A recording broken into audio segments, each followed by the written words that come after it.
Après avoir étudié le transistor en mode statique, nous allons dans cette séance étudier le transistor bipolaire en régime dynamique et étudier également les amplificateurs émetteurs communs et collecteurs communs. On va commencer d'abord ici par établir le modèle en dynamique basse fréquence du transistor. Pour ce faire, on considère le circuit suivant, dans lequel on a omis d'introduire une polarisation convenable pour une raison de simplicité. La tension d'attaque est une superposition de deux sources, une variable et une continue. Donc ici, pour avoir le point de fonctionnement, on éteint les sources variables de telle sorte à obtenir le circuit en régime statique qui nous donne les valeurs de tension et courant continu, donc qui représente le point de fonctionnement. Ici, IC, c'est la superposition d'une grandeur continue et d'une grandeur variable, également pour VCE et également pour VBE. En reportant l'expression de VBE dans l'expression ici du courant collecteur, donc, et en se basant sur le fait que l'exponentielle d'une sommation c'est le produit des exponentielles, on peut isoler la partie statique ici qui dépend uniquement des valeurs continues.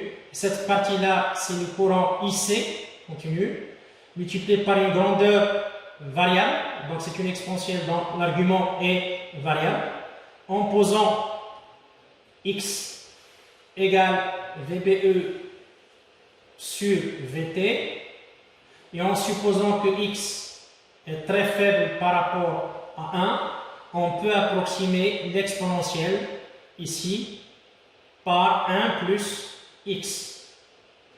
Donc, de telle façon à avoir tout simplement l'expression du courant IC sous forme d'une grandeur continue plus une grandeur variable qui s'écrit IC sur VT multiplié par ici VB. Notons que la grandeur variable IC, elle est en fonction de Gm, qu'on appelle la transconductance du transistor. Alors, cette transconductance du transistor, il est en fonction de IC et de VT. Donc, il est en fonction du point de fonctionnement. Notez que VT veut à peu près 25 mV, 25,6 mV pour 300 degrés K. La transconductance est également la pente de la caractéristique IC en fonction de VBE de la tangente au point de fonctionnement. Comme indiqué ici, c'est la dérivée de IC sur la dérivée de VBE à IC égale la valeur moyenne IC. Puisqu'IC est en fonction de IB, on peut exprimer le IB comme grandeur continue et une grandeur variable. Cette grandeur variable Gm sur bêta, on peut l'écrire égale à 1 sur Rpi, où Rpi, c'est la résistance de base.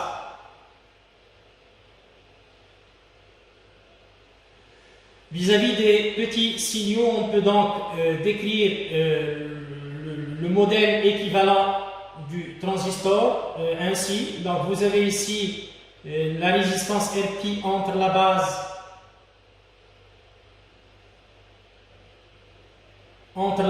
et l'émetteur. Donc vous avez une source de courant qui est commandée par le courant de base ou bien commandée par la tension entre la base et l'émetteur. Donc puisque GMVBE c'est exactement le bêta IB, et une résistance entre l'émetteur et le collecteur R0. Cette résistance qui traduit l'effet RI est en fonction de VA et en fonction de IC. Avec VA c'est la tension RI. Ce modèle, c'est ce qu'on appelle le modèle en pi du transistor en dynamique. Notez ici, avant de passer à une relation entre les modèles en pi qu'on vient de donner et les paramètres hybrides en émetteur commun, je vais commencer par faire un rappel ou définir les paramètres hybrides. Donc ces paramètres hybrides, on peut les définir pour un quadripôle. Donc je note un quadripôle. C'est une portion du circuit qui communique avec l'extérieur par 4 bornes. À l'entrée, je définis la tension d'entrée V1 et le courant d'entrée I1. Et à la sortie, je définis le courant I2 et la tension V2. Donc pour les paramètres hybrides,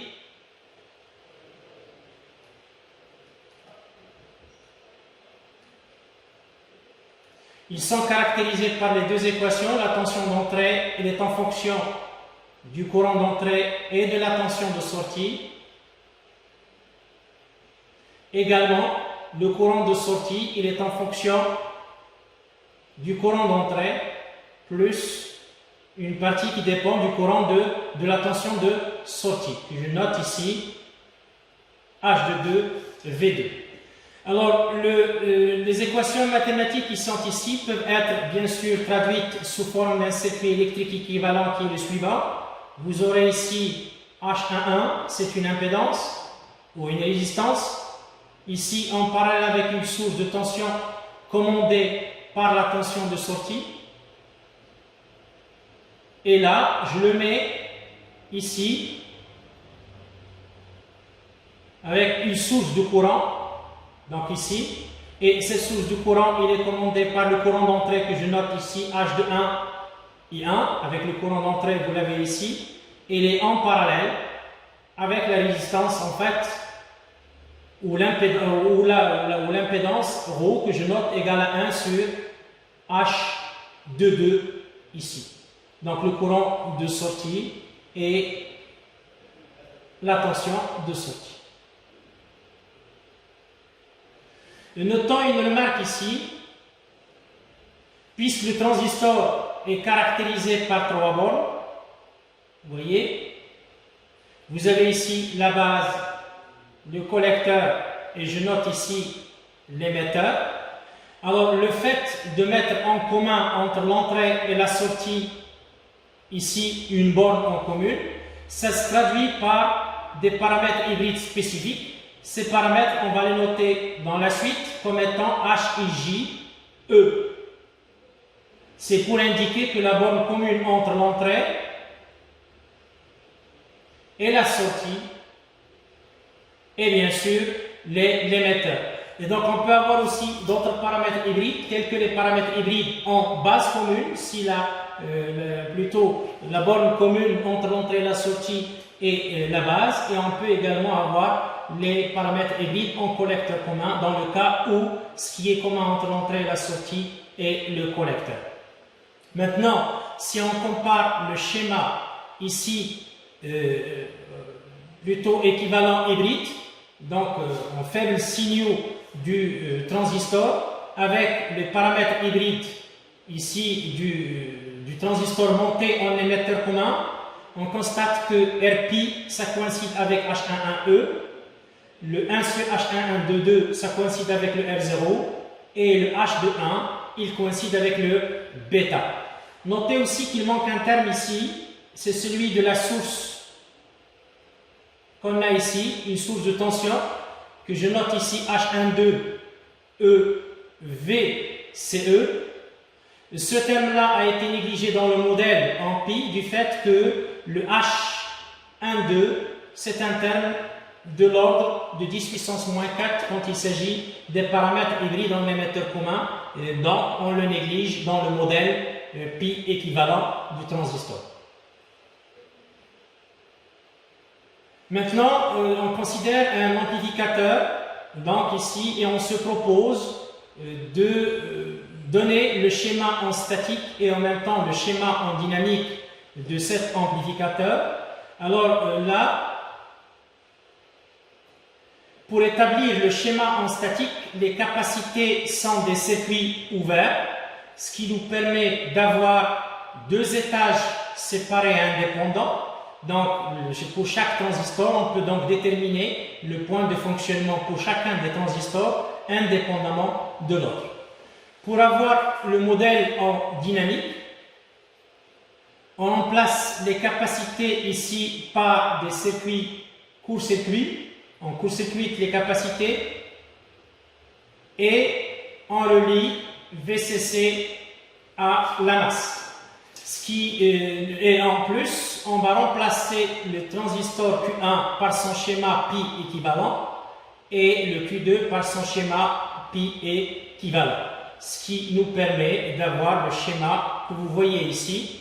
Donc vous avez VCC est à la masse. Vous voyez le transistor Q1, c'est la partie entre B1, C1 et E1. Et le transistor Q2 est remplacé par son schéma équivalent. Donc vous avez le schéma en dynamique de l'amplificateur à 2 étages dans cet exemple. Maintenant, on va passer aux amplificateurs, différents amplificateurs. On commence d'abord par l'émetteur commun. Donc, le schéma d'un amplificateur en émetteur commun est donné ici. Notant que plutôt l'entrée se fait par la base, la sortie se fait au niveau du collecteur et l'émetteur ici, il va être lié à la masse parce qu'en dynamique, les capacités sont des fils. Je vais remplacer par des fils. VCC, on va la remplacer par une masse et la capacité qui est ici va être remplacée par un fil. Et le transistor, on va le remplacer par son schéma dynamique. Ainsi, entre la base et la masse, vous avez R1, c'est ce qu'on a ici. Vous avez la base et la masse ici, vous avez R1. Donc entre la base et la masse, vous avez R1. Vous avez également entre la base et la référence, ça veut dire l'émetteur, vous avez RG en parallèle avec VG, en série avec VG, c'est ce qu'on a ici. Et entre le collecteur et la masse, on a le RC. Et entre le collecteur, bien sûr, et la masse, vous avez RL. Ce qui va rester entre base, collecteur et émetteur, c'est le transistor caractérisé par RP, par la source du courant GM-VBE et par la résistance R0. Donc, notez qu'il s'agit d'un émetteur commun, puisque la sortie ici, plutôt la borne ou l'émetteur, elle est liée directement à la masse et c'est ce qui est commun entre l'entrée et la sortie. Notons, on va caractériser donc l'amplificateur émetteur commun en termes de résistance d'entrée, résistance de sortie, gain en tension et gain en courant. Donc la résistance d'entrée ici, RE, on peut la calculer puisque cette résistance n'est rien d'autre que RE1 vu à cet endroit en parallèle avec la résistance RB. Et RE1, c'est la tension VBE1, ici, c'est la tension VBE divisé par le IB. Et le VBE divisé par le IB n'est rien d'autre que la résistance RP. Ce qui fait que la résistance d'entrée de cet amplificateur, en émetteur commun, c'est RB en parallèle avec le RP. Je rappelle la mise en parallèle. Vous avez R en parallèle avec R', c'est le produit R' sur R plus R'. Notons ici, puisque le RP est généralement très faible par rapport à la résistance RB, on se trouve ici avec une résistance d'entrée RP relativement faible de quelques kilos. Donc l'amplificateur en émetteur commun possède ici une résistance assez faible, donc de quelques kilos. Maintenant, pour le calcul du gain en tension, donc notez que les trois résistances R0, la résistance ici RC et la résistance RL sont en parallèle, ce qui sont traversés par le courant GM VBE, donc ce qui fait que je peux avoir la tension VL égale à moins RC en parallèle avec RL en parallèle avec R0, le tout fois GM fois VBE. Or, VBE, ça coïncide exactement avec la tension d'entrée, ce qui nous donne un gain égal à moins RL en parallèle avec RC en parallèle avec R0 multiplié par G. Notons une remarque ici que d'abord, cet émetteur commun ou cet amplificateur émetteur commun, c'est un inverseur, puisqu'on a le signe moins ici. D'autre part, ce gain ne représente pas une caractéristique de l'amplificateur puisqu'il dépend de la charge et la charge peut varier. Donc, un paramètre plus important qui caractérise l'amplificateur, c'est le gain à vide. Et le gain à vide est obtenu quand la charge égale à l'infini. Donc, en remplaçant la charge par l'infini, on obtient le gain à vide de l'amplificateur, c'est moins RC en parallèle avec R0 multiplié par GM. Notez aussi qu'on peut définir le gain composite. Le gain composite, c'est le rapport entre la tension de sortie et la tension VG. Le gain qu'on avait défini, c'était VL sur VE, mais le gain composite, c'est VL sur VG. Donc, pour calculer le VL sur VG, donc c'est VL sur VE fois VE sur VG. Donc, le VL sur VE, c'est le gain qu'on vient de définir, ici, multiplié par, ce que vous avez ici, c'est une division de tension, en fait, parce que vous avez le RB et RP sont en parallèle et ils sont en série avec RG, ils forment donc un diviseur de tension. Donc, on a CRB en parallèle avec RP sur la sommation que vous avez ici. Notons, puisque le RP est généralement supérieur à RP, on se trouve tout simplement avec un gain composite sous cette forme. Remarquons que l'émetteur ou l'amplificateur émetteur commun est capable de réaliser un gain de l'ordre de quelques centaines. Pour l'impédance de sortie, ce qu'on fait, on éteint la source VG qu'on avait ici, on élimine la charge RL et puis on la remplace par une source E0 qui débite un courant I0 et puis on calcule le rapport E0 sur I0. En fait, ici, quand on a annulé le VG ici, la maille que vous avez là va entraîner un courant IB égal à 0. Donc, si le courant IB égale à 0, la source du courant est un circuit ouvert. Et donc, ça va se traduire tout simplement par un E0 sur I0 qui représente la résistance de sortie RS à partir d'ici. Donc, c'est RC en parallèle avec R0.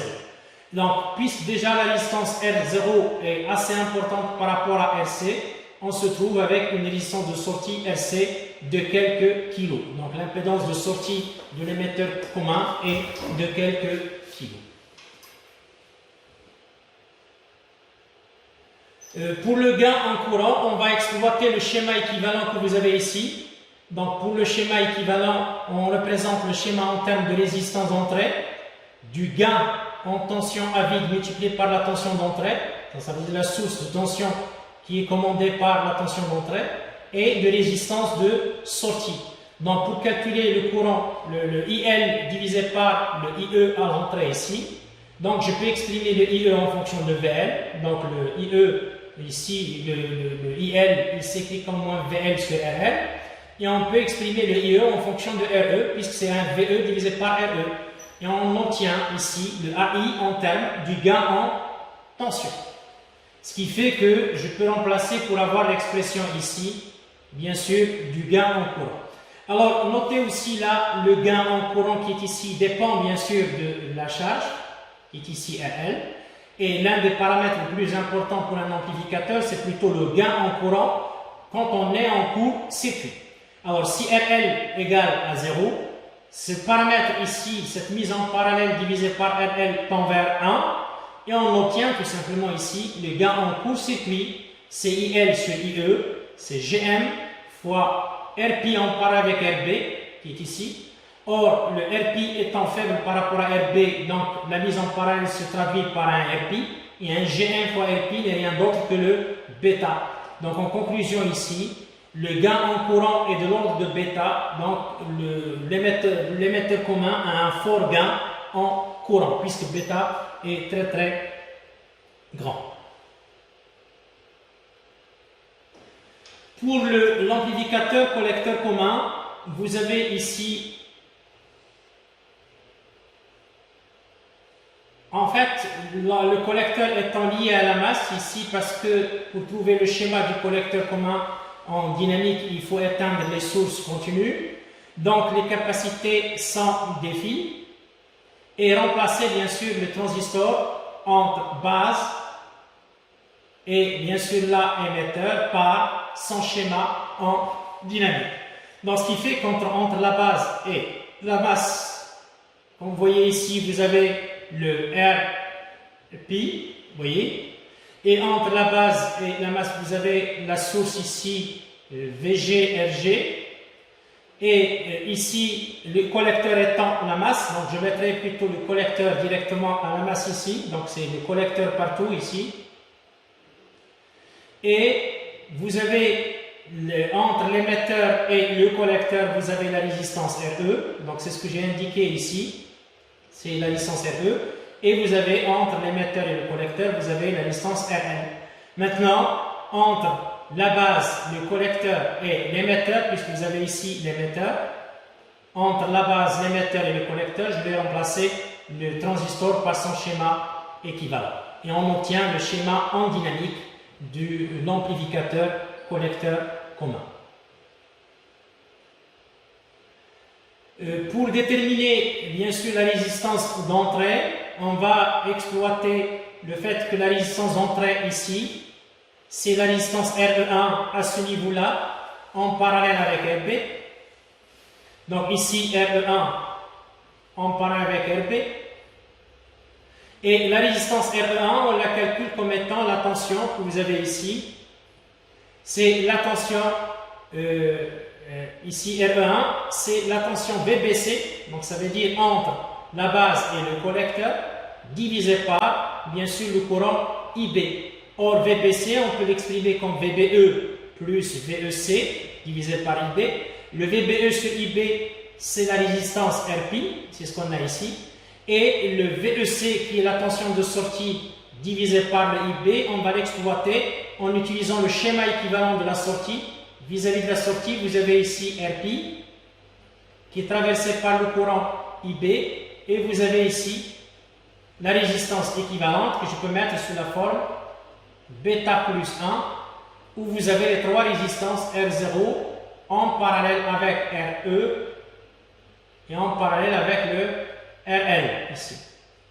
Donc, ce qui fait que si je vais calculer la tension ici, donc la résistance vue à partir d'ici, c'est RP plus bêta plus 1 multiplié par RE en parallèle avec R0, en parallèle avec RL, et c'est ce qu'on a ici. Donc la résistance d'entrée RE1 est une forte résistance d'entrée, donc ce qui fait que là, je peux calculer la résistance RE par la mise en parallèle, et sa valeur, c'est en fonction de la valeur de RB en comparaison avec la résistance RE1, mais ça reste une forte résistance.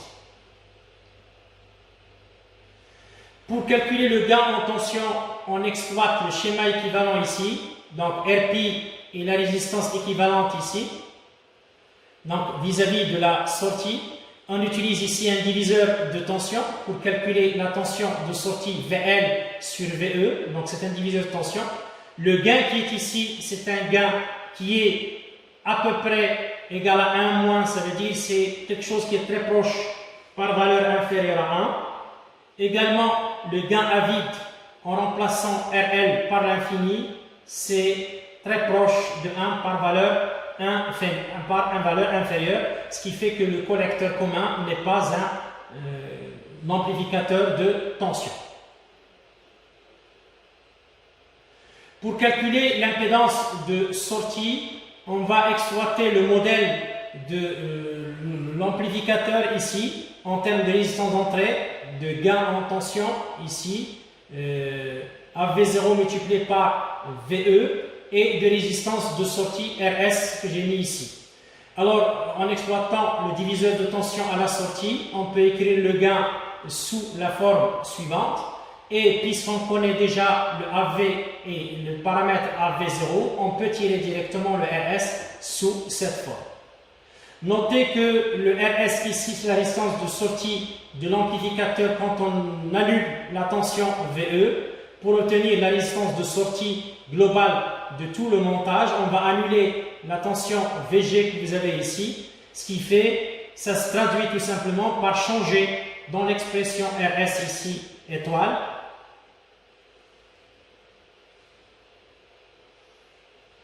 la résistance par en lui ajoutant à RP, en ajoutant à RP, RB plus en parallèle avec le RG. Donc notez que cette résistance-là est très très faible, puisque c'est une division ici par bêta plus 1. Donc la résistance de sortie du collecteur commun est une résistance très très faible.